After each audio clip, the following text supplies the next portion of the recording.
할렐루야. 오늘도 예배로 나오신 희림의 모든 성도님들을 주님의 이름으로 축복합니다. 2월 9일 금요일 아침 예배를 주님 앞에 드리겠습니다. 다 함께 조용한 기도 드리시겠습니다. 은혜와 사랑으로 또 평강과 축복 가운데로 우리 가운데 함께 하시는 사랑과 능력의 아버지 하나님, 주님께서 오늘도 이 예배 자리에 함께하여 주시니 감사드립니다. 오직 주님만을 높이고 찬양하고 경배하는 거룩한 예배의 자리가 될 수 있도록 우리의 마음을 오직 주님의 마음으로 주장하여 주시고 주님만 높일 수 있는 거룩한 예배 될 수 있도록 인도하여 주시옵소서. 모든 말씀 예수님의 이름으로 기도드렸습니다. 아멘.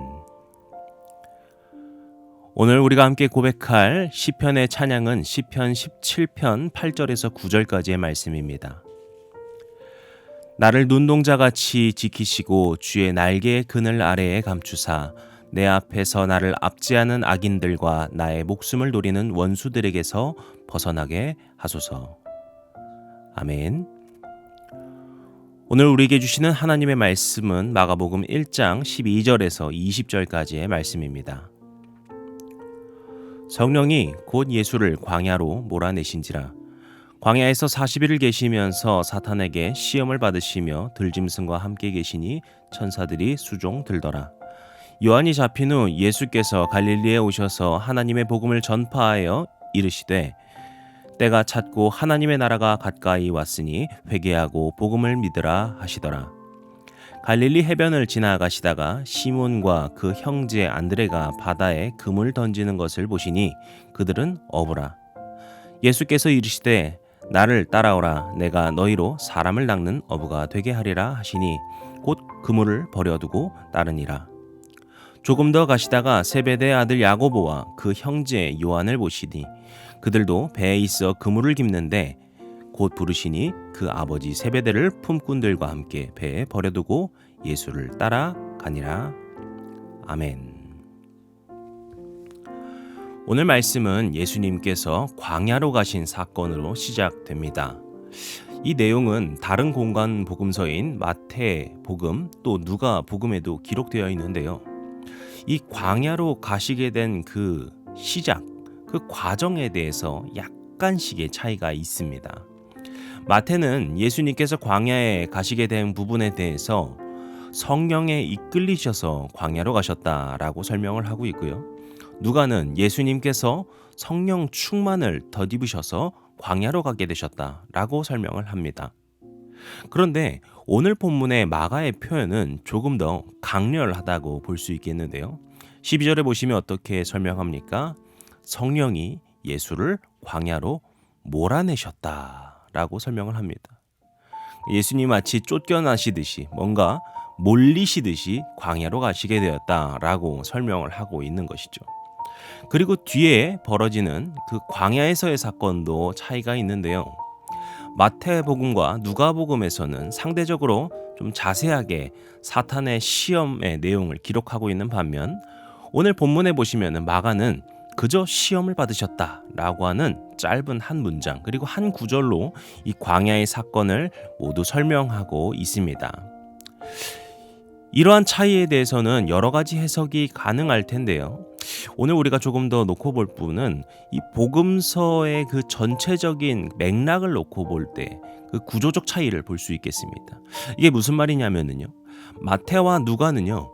예수님께 일어난 어떤 특정한 사건 중에 하나로서 이 광야의 시험을 하나의 사건으로 또 다루고 있는 것이죠. 그렇기 때문에 예수님께서 광야의 시험을 받으셨다. 그래서 시험을 받으시면서 이런 일이 있으셨다라고 해서 그것을 하나의 사건으로서 표현한 것입니다. 반면에 마가가 말하는 광야의 시험이라는 것은 이제 본격적으로 공생의 시작을 알리는 출발입니다. 그래서 공생의 시작이라고 하는 큰 맥락 속에서 시작으로 말하기 때문에 이것을 구체적으로 설명한 것이 아닌 것이죠. 그래서 예수님께서는 성령에게 내몰리셔서 광야로 가게 되시고 사탄에게 시험을 받으신 것으로 이제 그 공생애의 사역이 시작되었다라고 하는 장치로서 설명한 것입니다. 그래서 바로 다음 구절인 14, 15절에 보시면은 이제 예수님께서 갈릴리에서의 사역을 본격적으로 시작하시는 것을 설명하고 있고요. 이제 이어서 16절에 가게 되면은 제자를 삼으시는 이야기로 이어집니다. 그렇게 마가는 이 광야의 시험이 하나의 독립된 사건으로서 말한 것이 아니라 예수님의 큰 그 사역의 시작으로서, 출발로서 말하고자 한 것이죠.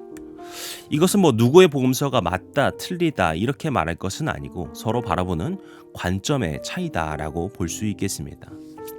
그런데 저는 이런 의미에서 오늘 이 말씀이 예수님의 그 공생의 시작이 참 많은 묵상을 하게 됩니다. 예수님의 공생의 사역, 예수님께서 이제 본격적으로 사역을 시작하시는 것이거든요. 그럼 뭔가 우리가 생각할 때 빛나고 화려하고 뭔가 멋진 출발을 하시면 좋겠는데 예수님의 사역은 무엇이었습니까? 광야로 내몰리시는 것이 시작이었어요. 그리고 사탄에게 시험을 받으시는 것으로서 시작된다라는 것이죠. 그리고 예수님의 탄생을 봐도 마찬가지입니다. 예수님께서는 이 땅의 만왕의 왕으로 이 땅에 메시아이자 구세주로 오셨지만 그분은 베들레헴 마구간 그 초라한 곳에서 태어나신 것이죠. 그렇게 예수님의 사역은 겸손으로서, 희생으로서, 섬김으로써 오셨구나 라는 것을 상징적으로 보여주는 모습입니다. 그래서 저는 이런 생각을 합니다. 우리 삶에도 참 억울하고 속상하고 힘든 일들이 있을 텐데 바로 그럴 때 예수님의 시작을 기억하시길 원합니다. 예수님께서 이 땅에서 많은 영광을, 모든 영광을 받으실 수 있었지만 그분은 우리에게 겸손하게 찾아오셨습니다. 그분은 우리의 구세주로 이 땅에 오셨지만 구세주로서 높은 자리에 오신 것이 아니라 낮은 자리에 찾아오셔서 고난과 광야로서 이 모든 것을 시작하셨습니다. 마찬가지로 우리의 삶에도 어떠한 고난이 오고 어려움이 찾아올 수 있지만 바로 그때 주님의 그 사역을 기약하시면서 나도 주님의 그 사역에 함께 동참합니다. 이런 마음으로 살아가시는 우리 모든 성도님들 되시기를 축복합니다. 그리고 앞서 말씀드린 것처럼 이제 16절부터는 본격적으로 제자를 삼으시는 이야기로 이어지게 되는데요. 그 시작은 갈릴리의 어부 시몬과 안드레 그리고 야고보, 요한 이 두 형제들, 그러니까 각각의 형제인 거죠. 그들을 이야기합니다. 이들이 이 어부라는 점에 대해서 성경학자들이 다양한 해석들을 합니다. 이들이 어부라는 것은 당시 정말 가난한 계층 중에 하나다라고 보는 측면도 있고요. 또 다른 한편에서는 그들이 어부라는 점 자체에서 어떤 하나의 중소기업처럼 어떤 충분한 재력이 있는 사람들이다 이렇게 보기도 합니다. 근데 그런 것은 크게 중요한 것은 아니라고 보고 중요한 핵심, 오늘 특히 본문에서 말하는 중요한 핵심은 바로 이 18절의 말씀이겠죠. 베드로와 안드레를 예수님께서 부르실 때 그들이 어떻게 행동합니까? 곧 그물을 버려두고 따르니라. 시몬과 안드레는 예수님께서 그들을 부르실 때 그물을 버려두고 예수님을 따랐다라고 이야기합니다. 이것은 야고보와 요한도 마찬가지죠. 20절에서 그들을 부르실 때 야고보와 요한은 어떻게 행동합니까? 곧 부르시니 그 아버지 세베대를 품꾼들과 함께 배에 버려두고 예수를 따라가니라. 여기서는 심지어 아버지와 품꾼들을 배에 버려두고 따랐다라고 설명합니다. 정확하게 말하면 아버지 세베대를 버렸다라는 것인데요. 물론 여기서 아버지를 버렸다라는 것이 진짜로 버렸다라기보다는 앞서 그물을 버려두었다라는 것과 연결시키기 위해서 동일한 단어를 사용했다고 볼 수 있겠습니다. 아버지와 품꾼들에게 이렇게 이야기를 하고서 떠났겠죠. 근데 중요한 것은 무엇입니까? 그들에게 소중한 것, 그들의 삶의 수단이자 그들에게 평생의 안정감을 주고 있었던 그곳을 버려두고 예수님을 따르게 되었다라는 것입니다. 이것은 선택을 말합니다. 자신에게 귀한 것, 자신에게 소중한 것, 자신의 어떤 안정감, 포기할 수 없다고 생각했던 그것들을 이제 버려두고서 예수님을 선택한 그들의 선택이라는 것이죠.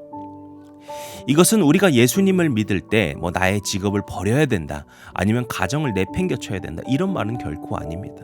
그런데 우리의 자신의 삶의 우선순위를 예수님으로 세우는 것, 이것이 바로 우리의 신앙이다 라는 것을 말해주고 있는 것이죠. 우리의 삶에도 많은 우선순위들이 있을 것입니다. 내가 생각하는 귀한 것들이 있을 것이고요, 내가 소중하게 생각하는 것들이 있을 것입니다. 근데 우리가 예수님을 믿고 주의 그리스도인이 되었다라는 것은 그 가운데서 이제 예수님을 최우선순위로서 삼는 우리의 선택일 것입니다. 주님이 우리의 삶의 중심이시고 우리의 전부이십니다. 이것을 우리의 삶으로, 믿음으로 고백하는 고백으로서의 나아감인 것이죠. 이제 오늘로서 설 명절이 시작되는데요, 각 가정 가운데에서도 이러한 마음을 가지고서 살아가시는 모두가 되시길 바랍니다. 예수님을 최우선으로 세우시고 행복한 명절을 보내실 수 있는, 그렇게 각 가정 가운데 예수 그리스도의 충만하신 은혜가 피어나는 모두가 되시기를 주님의 이름으로 간절히 축복합니다. 기도하시겠습니다. 오늘도 우리 가운데 함께 하시는 주님, 주님의 은혜로서 우리에게 말씀을 먹게 하시니 감사합니다. 주님께서 이제 우리가 명절을 시작하게 하셨는데 각 가정 가운데 오직 주님만을 우선으로 삼고 오직 주님께서 주신 은혜로 살아가는 주의 가정들 될 수 있도록 도와주시옵소서. 때로는 우리에게 힘든 순간들, 어려운 상황들이 올 수 있습니다. 하지만 그런 모든 가운데에서도 오직 주님 한 분만을 붙들고 나아가는 주의 거룩한 백성들 될 수 있도록 도와주시옵소서. 이 모든 말씀 예수님의 이름으로 기도드렸습니다. 아멘. 이제 우리 주기도문 함께 하시고 예배를 마치도록 하겠습니다. 하늘에 계신 우리 아버지여, 이름이 거룩히 여김을 받으시오며 나라의 임하옵시며 뜻이 하늘에서 이룬 것 같이 땅에서도 이루어지이다. 오늘날 우리에게 일용할 양식을 주옵시고 우리가 우리에게 죄진 자를 사하여 준 것 같이 우리 죄를 사하여 주옵시고 우리를 시험에 들게 하지 마옵시고 다만 악에서 구하옵소서. 나라와 권세와 영광이 아버지께 영원히 있사옵나이다. 아멘.